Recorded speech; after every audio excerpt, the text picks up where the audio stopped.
CTV News at 6 with Joe Perkins.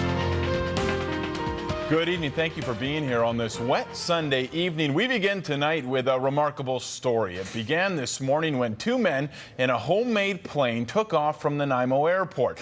Shortly after takeoff, issues so bad the plane went down, crashing into the water near Schooner Cove. It's where the two men were found, floating, lucky to be alive. CTV's Jet Bassey has our top story.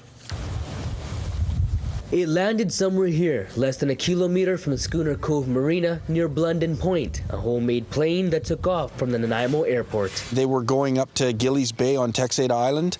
They got just about to Schooner Cove here. He started to lose revs, and it appeared that his engine seized, and so he had to ditch it in the water. At 9 a.m., Schooner Cove Marina's personnel heard a mayday call. They jumped in a boat and went to search for the downed aircraft. The plane was doing 45 knots when it hit the water. The impact did not injure the two passengers. They were able to quickly get out and watch the plane submerge. And they were wearing their zip-up PFDs, and they were floating high when the Coast Guard, that was the first thing they saw, were the orange floaters. And they were in the water for about 25 minutes before the Coast Guard out of French Creek got them.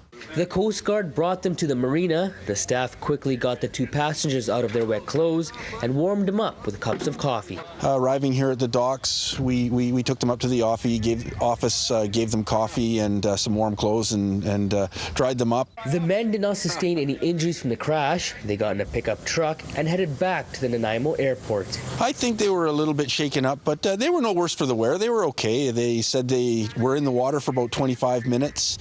They were probably a little chilly, but we warmed them up and they were fine. Luckily for the two passengers, the French Creek Coast Guard was nearby to pluck them out of the water. I can't say enough about the Coast Guard out of French Creek and the quick response that those guys are able to come up with. We get lots of calls here at Schooner Cove. There's people in trouble all the time, and I'm just happy to know that the Coast Guard's there. The plane is lost, but the two men are glad to be found. A tragedy averted by the quick response to the French Creek Coast Guard.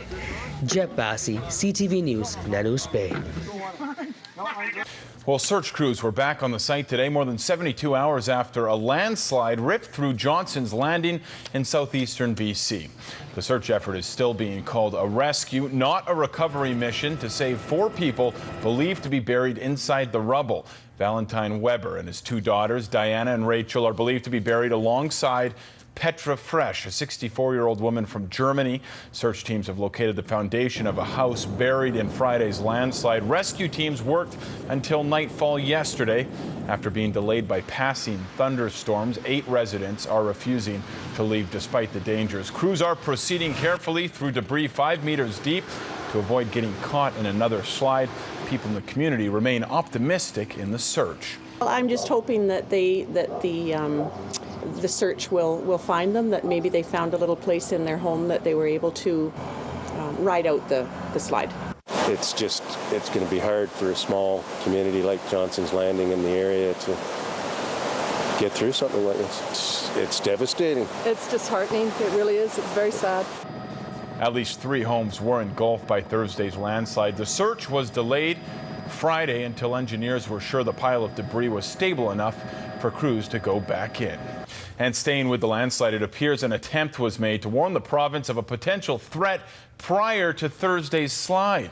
According to a spokesperson for the Ministry of Forests, a homeowner in the Johnson's Landing area was alarmed after noticing debris in a creek early Thursday morning. The person emailed neighbors, including one person who forwarded the message to a research hydrologist. But it appears the hydrologist wasn't working in the field, or was working in the field, I should say, and didn't open the email until around 11:30. That was roughly a half an hour after the slide occurred. Well, closer to home, it was a scary night for a convenience store worker in Victoria. Around 6 p.m., a man entered the Winks convenience store on Burnside Road and Douglas Street. He was trying to buy a lighter, but when he didn't have enough money, he pulled a knife on the female clerk, demanding cash. The Winks employee tried to protect herself by striking the man with an object. The man ended up getting away with an undisclosed amount of cash. Now, the clerk, she did not suffer any serious injuries. Victoria police are searching for the suspect and are following up on a couple of leads. And a 20-year-old Langford man is facing more than one charge after allegedly attempting to break into a home near Glen Lake last night. It happened around 10:30. Police say the man was heavily intoxicated and was seen peering into several windows of a home. The suspect's actions woke someone inside the house who chased off the suspect.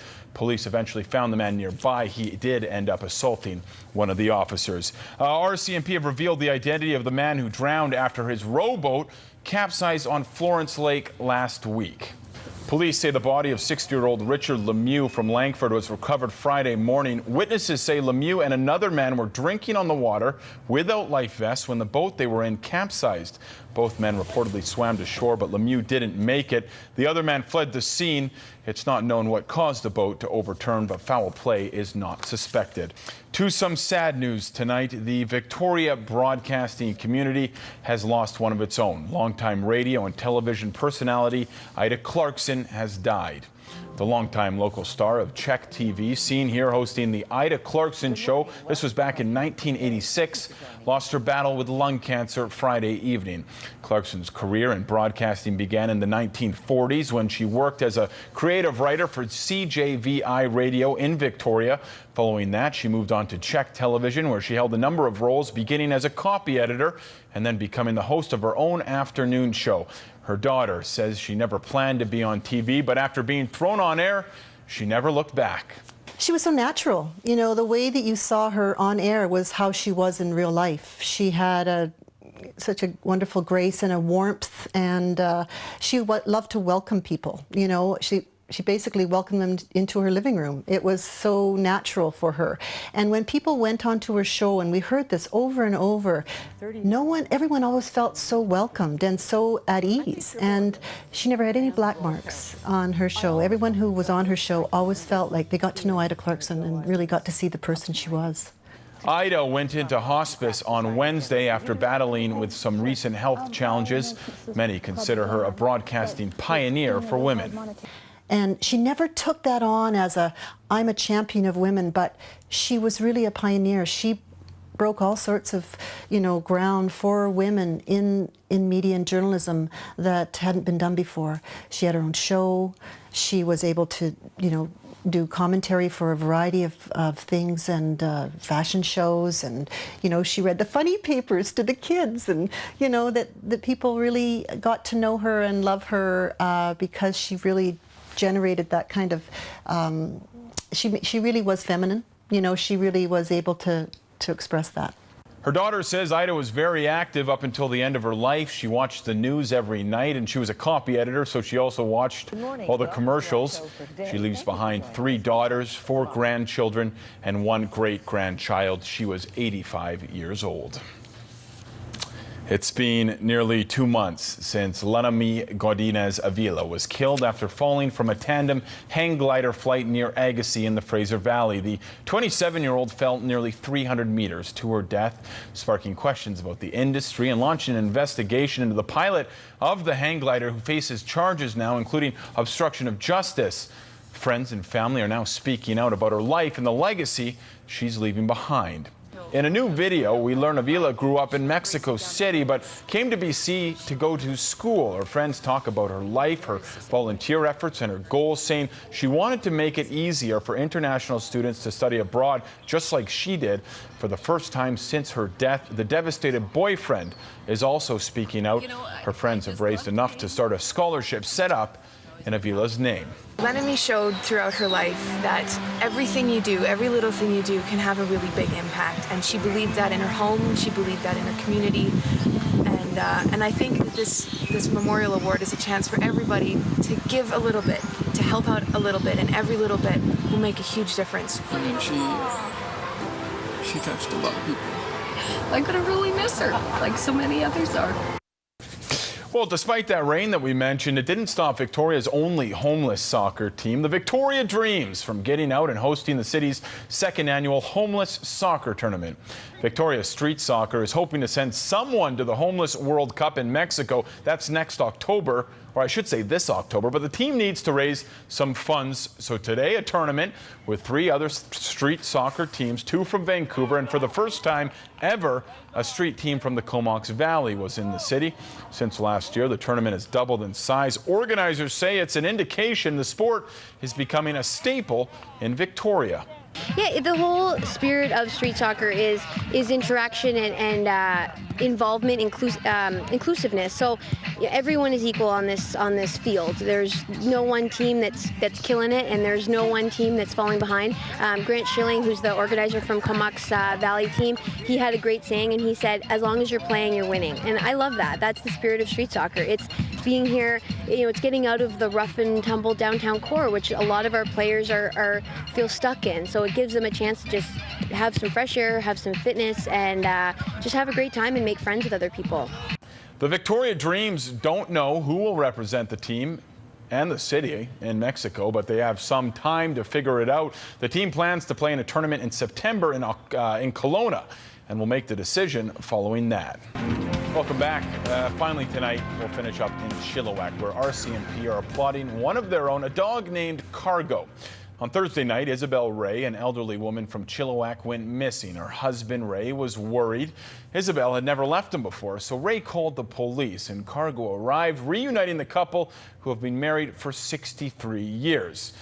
Now, part of the reason Ray was so worried was because Isabel has Alzheimer's. She was diagnosed 3 years ago, and on Thursday, after the couple had finished supper and had finished washing the dishes, the two, according to Ray, sat down to watch the news.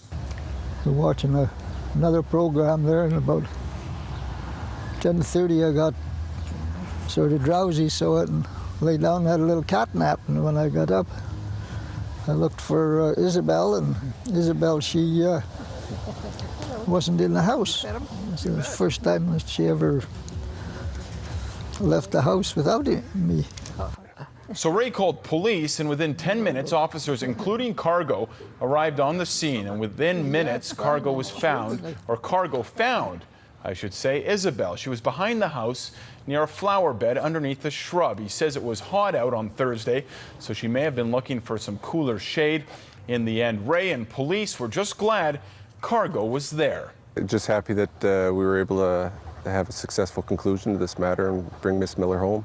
I sure am pleased, because if you get into a shrub like that, it's pretty hard to see. And the dog, he just sniffed her out, and it was all over in a short time, and the dog was the one that found her. I'd like to get a picture of the dog with us. Ray says he doesn't have the picture yet, but he's hoping to get one with the dog and the constable and his wife, Isabel. A happy ending. That is it for tonight's edition of CTV News. Thanks for being here. We will see you back here tomorrow night. CTV News at 5. Andrew Johnson will be here for that. Until then, take care, enjoy the night, and we will see you soon.